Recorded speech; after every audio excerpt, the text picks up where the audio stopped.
Este é o canal Mistérios. Por um breve período da minha vida, lá por volta dos meus 15 anos de idade, morava em uma casa muito pequena. Minha família não morou nesta casa por muito tempo, pois ela ficava em meio a uma floresta e era longe de quase tudo, tornando qualquer saída de casa bastante difícil. No entanto, há uma experiência que tive naquela casa durante o tempo em que vivi lá, que nunca me esquecerei. Meu primo Johnny e eu estávamos de férias escolares na época, e planejamos passar a noite na minha casa. Isso era algo que costumávamos fazer. Normalmente, ficávamos acordados até tarde jogando play, assistindo séries ou algo do tipo, tudo isso na sala de estar.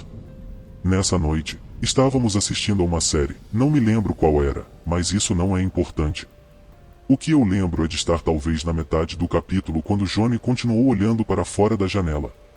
Ligeiramente à direita de onde estávamos sentados, chegou ao ponto em que, a cada minuto, eu podia ver a cabeça dele virar pelo canto do meu olho. Naquela noite estava acontecendo uma tempestade bastante intensa. No início, pensei que ele estava apenas observando a chuva, até perceber o quanto ele estava olhando fixamente para fora da janela. Perguntei a ele o que estava olhando, ele continuou olhando e respondeu que pensou ter visto algo. Isso instantaneamente fez eu ficar ansioso.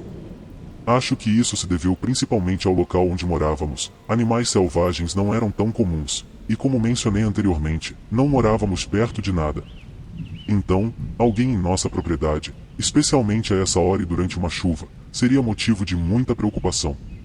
Nada aconteceu por alguns minutos, continuei fazendo perguntas, mas ele apenas me mandou ficar quieto, como se precisasse se concentrar. Foi quando vimos a sombra clara de uma pessoa correndo de uma árvore para outra. Nós dois demos um pulo para o alto de susto.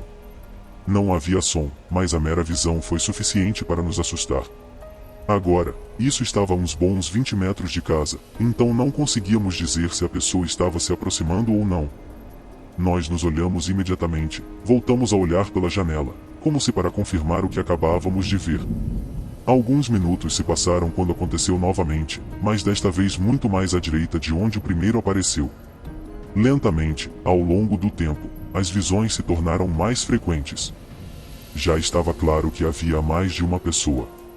Eventualmente, uma das figuras saiu do outro lado da árvore, mas desta vez, em vez de se mover para trás de outra, ela apenas ficou lá e depois de alguns segundos, a figura começou a correr em nossa direção.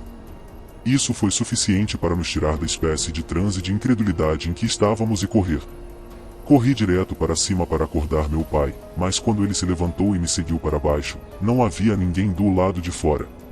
Johnny e eu falamos a ele o que tínhamos visto. Normalmente, não achava que meu pai teria acreditado em nós, mas acho que ele foi capaz de ver o pânico genuíno em nossos olhos. Todos nós verificamos as portas e janelas da casa para ter certeza de que estavam trancadas. Meu pai então saiu armado, e caminhou por um tempo, ao redor da casa antes de voltar para dentro, mas não encontrou nada. Naquela noite, convencemos ele a dormir na sala junto com a gente. Na manhã seguinte, a chuva quase havia parado, e saímos para avaliar melhor a situação quando amanheceu. Encontramos vários rastros ao lado das árvores que ficavam em frente à janela da nossa sala.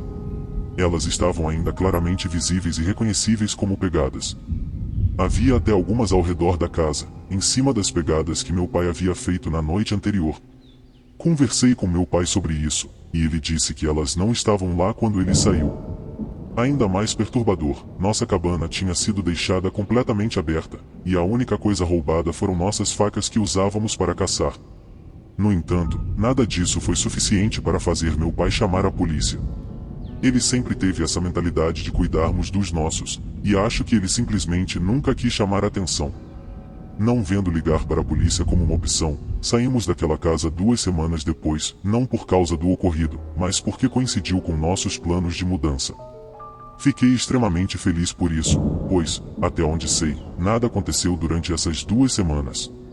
Toda essa experiência ainda me assusta até hoje, pois ver várias pessoas na frente de sua casa isolada no meio da noite, e durante uma tempestade é como um pesadelo, e faço o meu melhor para não pensar sobre isso mais.